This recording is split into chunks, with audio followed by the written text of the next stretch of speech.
Netanyahu, who once commented that 9/11 was good for Israel. When it comes to Israelis celebrating 9/11, I remember Netanyahu on 2 different occasions said some positive things about what happened on 9/11, for the Israelis, of course. He said to the New York Times in an interview on September 11th, "It's very good."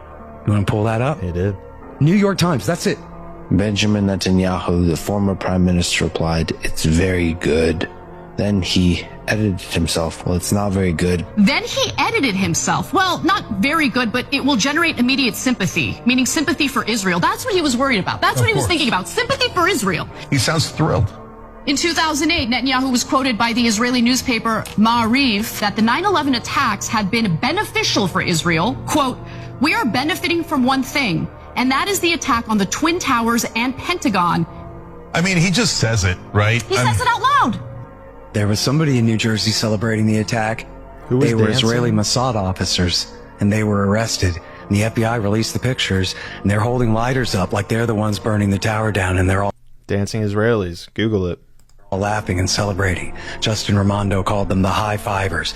The FBI arrested them and held them for months. Carl Cameron of Fox News did a 4-part investigative series, quoting FBI agents as saying they had to have known what was happening.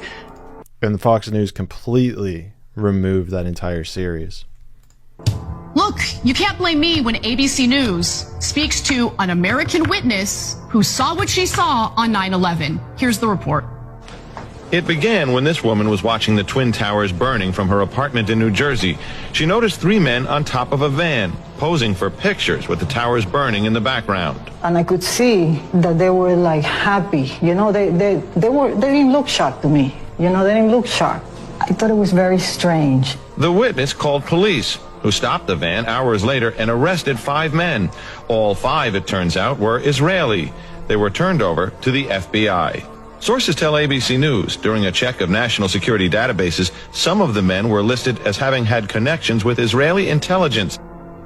It's almost like Zionists have some sort of greater master plan to keep expanding Israel. And in order to do so, they need the support of the American people so that they are able to keep killing Muslims in the Middle East. And who was more riled up about killing Muslims after 9/11 than the American people? Because of course, whenever a terrorist attack happens, you should blame the entire religion. All 2 billion Muslims are now guilty. And I am being sarcastic there. So they do benefit, and they even said they benefit, so that gives them incentive to have done this. Not to mention, how did the passports get found? How did the buildings collapse? Structural engineers talking about how it's impossible for it to have collapsed. Talking about how the black smoke indicated that the fires were cooling off, not getting hotter. Once you find out that Muslims weren't behind 9/11, you will start to see the bigger picture of what's happening on this planet.